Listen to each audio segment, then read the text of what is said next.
I'm going to show you how to make your own homemade yogurt. Well, air quotes, homemade, because I like to use a yogurt maker.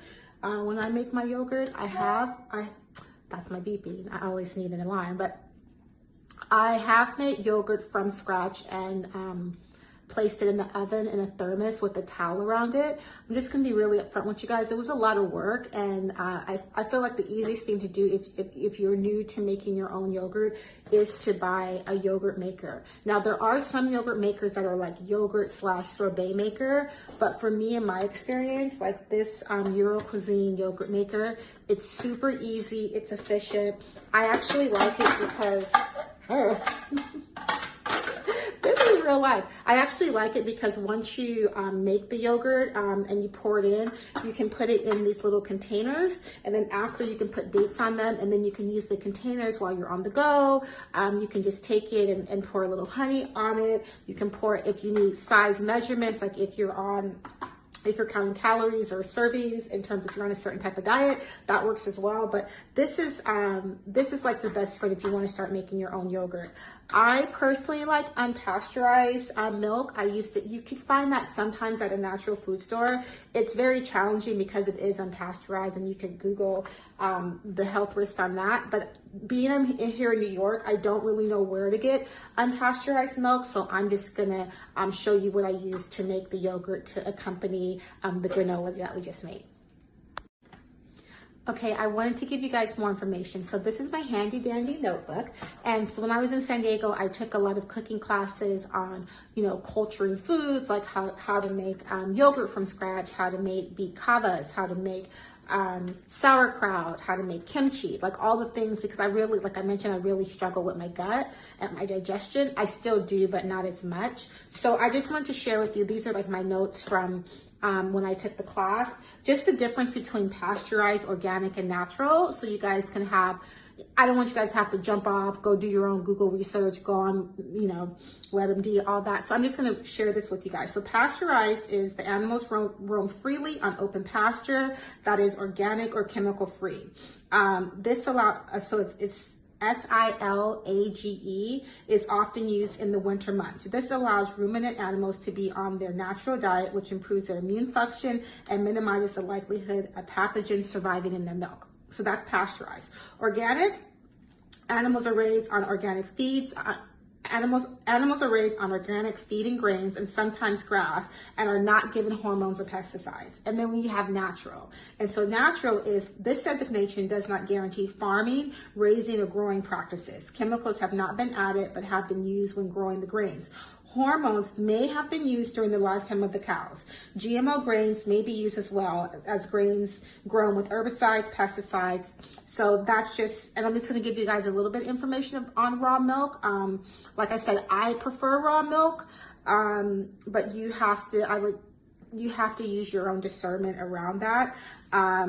So fresh raw milk from pasteurized cows produces the ideal milk. Dairy from pasteurized cows, goats, and sheep is always superior in quality and is full of enzymes and fat, which increases its nutritional value. Organic grass-fed, homogenized. At me if you need to help me with the pronunciation. Pasteurized milk can be used as for culturing, such as making yogurt or kefir. However, we do not recommend drinking it otherwise. Avoid pasteurized dairy unless it has been cultured. Culturing redeems the bacteria content of pasteurized milk, which makes it digestible. So that's the big part, because I know a lot of African Americans and some other ethnic groups, like we struggle with being lactose intolerant. So this is another option. So culturing redeems the bacteria content of pasteurized milk, what makes it digestible. Pasteurized milk is void of beneficial bacteria. So here's the thing, like I traveled a lot in Europe, and when I was here, this is just my experience.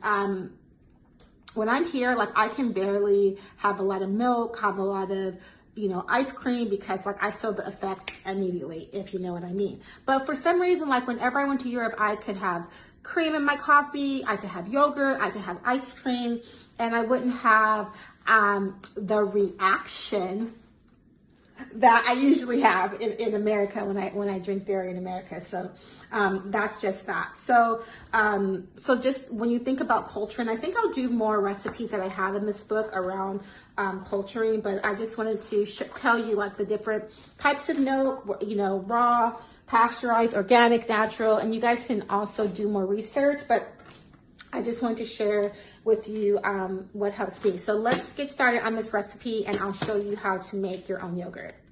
Okay, so first I'm going to take 4 cups. We're also going to add a half a cup of whole milk yogurt. So we're just going to do a half a cup of that. We're going to add it as well. Okay, so once we add our yogurt and our milk, we're just going to go ahead and bring it to a boil. And while that's boiling, I want to show you guys this. This is a candy, like a food thermometer. So this is something that is helpful to have. I feel like it's just a tool that you can always use, but we're going to use this and have it on standby once the milk boils, because we're going to test the temperature of it before we put it in the yogurt maker. So we'll just go ahead and have that boil and I'll tell you guys what's next. Okay, so our milk is boiled, and so now we're just going to take and we're going to test the temperature. So right now it's at 213, so I need it to cool down. So to help with the cool down, I'm just going to take it off of here and put it here. I'm also going to stir it a little. And now we're just going to wait until it cools down to about 110 degrees. So while our milk is boiling, I'm going to go ahead and set up the yogurt maker. So you just want to take everything off and take the caps off the yogurt maker so you can have everything ready to pour in. So this is what we're doing.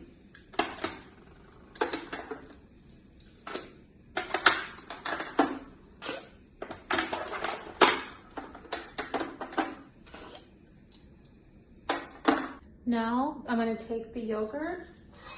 I'm going to transfer it from the pot to this container. And then I'm going to pour it into my individual yogurt maker. I'm going to do about to there. So we're just going to take each one and pour it in.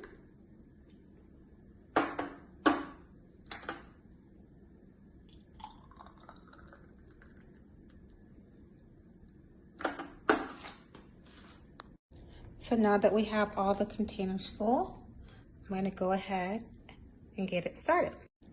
Once the lid is on, I go down and I'm going to put it on 8 hours so they can go overnight, or you can just leave it here. I'm going to get it going.